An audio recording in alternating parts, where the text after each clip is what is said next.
Très ravi de vous retrouver au compte de ce journal et merci de choisir la télévision en Nosso pour vous informer. Le président de transition, général Mohamed Idriss Déby Itno, a fait ce 28 janvier 2023 une communication aux leaders des partis politiques, communication à travers laquelle le chef de l'État a invité les leaders politiques à la mise en place d'une structure de concertation représentative de l'ensemble des partis politiques, conformément aux résolutions et recommandations du dialogue national inclusif et souverain. Suivez le reportage de nos confrères de la présidence. Dès l'entame de la rencontre, le président de transition, président de la République, chef de l'État, le général Mohamed Idriss Déby Itno, a fait observer une minute de silence en mémoire des victimes de l'accident ayant causé d'énormes pertes en vies humaines sur l'axe Hadjar à Béché. Ils sont 220 chefs de partis politiques à faire le déplacement du palais Toumaï ce vendredi 27 janvier pour suivre la communication du chef de l'État, garant de la paix, de la stabilité sociale et politique. Au sortir des assises du dialogue national inclusif et souverain, dont les travaux ont duré 45 jours, les participants ont recommandé que les partis politiques soient regroupés et organisés au sein d'un seul organe à l'image de l'ex-cadre national du dialogue politique CNDP. Le président de transition introduit la rencontre en ces termes. En votre qualité d'acteur majeur ayant activement participé au dialogue national inclusif et souverain, vous êtes le dépositaire de ce cahier des charges qui traduit les aspirations profondes du peuple tchadien à la paix, à la justice sociale, au vivre ensemble, à la démocratie et au développement. Si la classe politique doit légitimement se réjouir d'avoir tenu un grand pari en organisant le dialogue national inclusif et souverain, sa mission est loin de s'achever. Un autre palier, tout aussi important, doit être gravi pour que notre symphonie soit complète et parfaitement harmonieuse.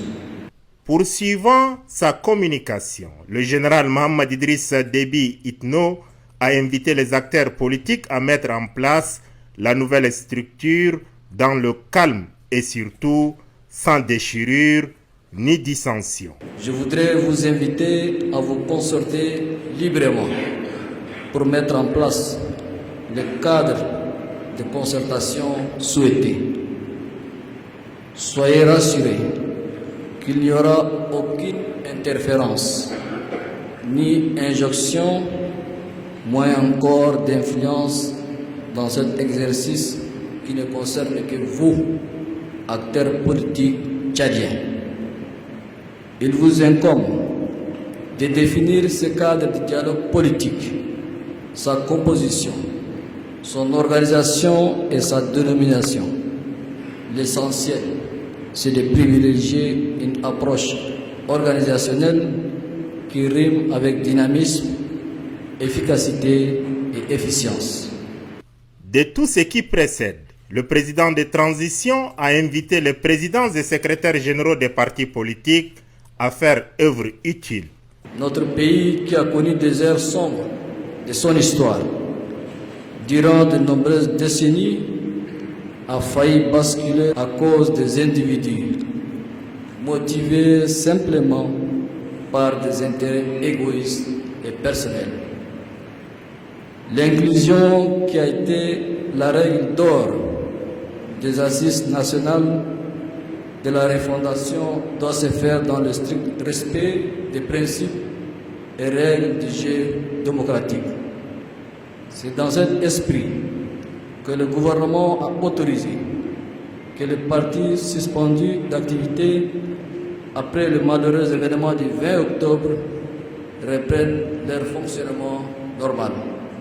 La balle est désormais dans le camp des acteurs politiques, toute obédience confondue. Ils doivent réfléchir vite et bien pour mettre en place la nouvelle structure devant agir en leur nom. Le Premier ministre de transition, Charles Kibzabo, a reçu les partenaires sociaux ce 27 janvier 2023. Au menu des échanges, le pacte triennal signé le 4 octobre 2021 a été abordé. Suivez le reportage de nos confrères de la télévision nationale. Le pacte social triennal signé le cadre octobre 2021 vise l'amélioration des conditions de vie et de travail des employés. À travers ce pacte social, des engagements sont pris de part et d'autre. Il contient 69 points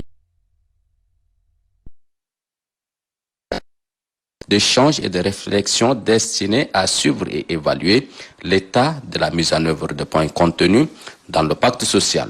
À travers la présente rencontre, le Premier ministre de transition, chef du gouvernement d'union nationale Saleh Kebzabo, a souhaité s'enquérir justement de l'état de la mise en œuvre concrète des différents points du pacte social triennal, mais aussi relancer la machine du dialogue social avec les partenaires sociaux. Dans le cadre de ce pacte, nous avons 69 engagements. Que vous compreniez souvent quelles sont les difficultés que nous rencontrons et pourquoi on n'a pas pu faire cela, vraiment de façon très pragmatique, il faut qu'on y aille. Moi, je suis disposé à le faire. Le président du cadre national du dialogue social, Abbas Cheiti, se réjouit de cette initiative du chef du gouvernement qui traduit sa volonté à assurer et respecter les engagements. Je crois que nous sommes à l'entame de l'année 2023 et il est dans la logique des choses que les partis se retrouvent pour discuter et surtout que le chef du gouvernement il a pris les rênes de la primature à la fin du dialogue national inclusif et il faut bien qu'il prenne contact avec les partenaires sociaux, il les a écoutés, il les a rassurés et moi je retiens en tant que facilitateur une ambiance très positive.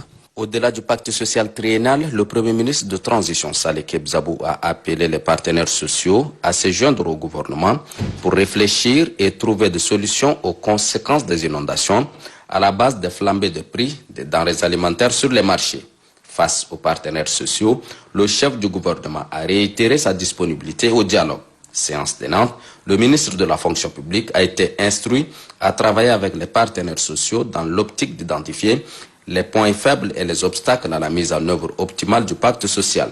Les résultats des concertations entre les parties prenantes serviront de base de discussion aux prochaines rencontres. L'association L'Entente pour le développement mutuel et l'assistance Andema a organisé son assemblée générale extraordinaire ce 28 janvier 2023 au ministère des Affaires étrangères. Suivez le reportage de Oumar Ida. Tout a commencé par la lecture des 5 Courans.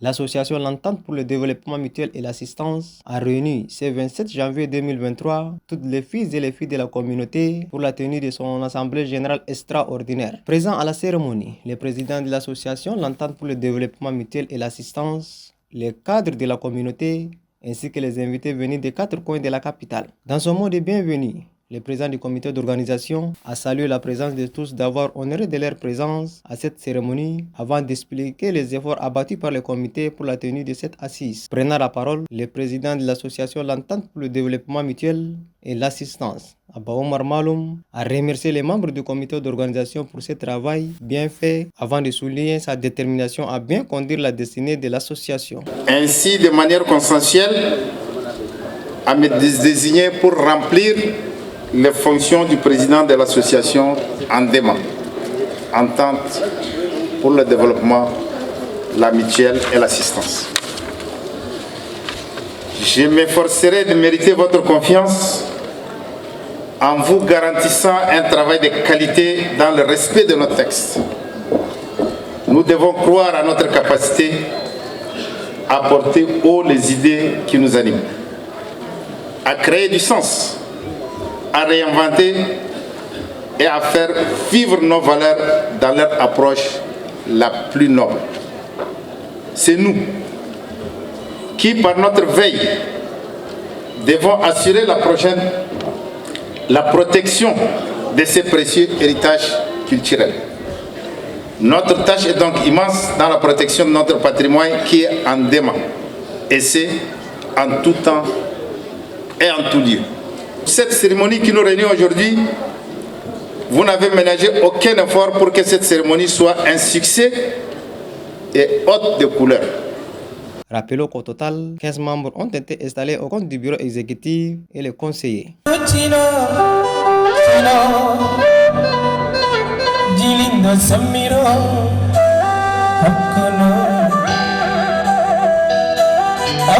Et sur ce, c'est referme cette édition. Merci de l'avoir suivi. À demain, Inch'Allah.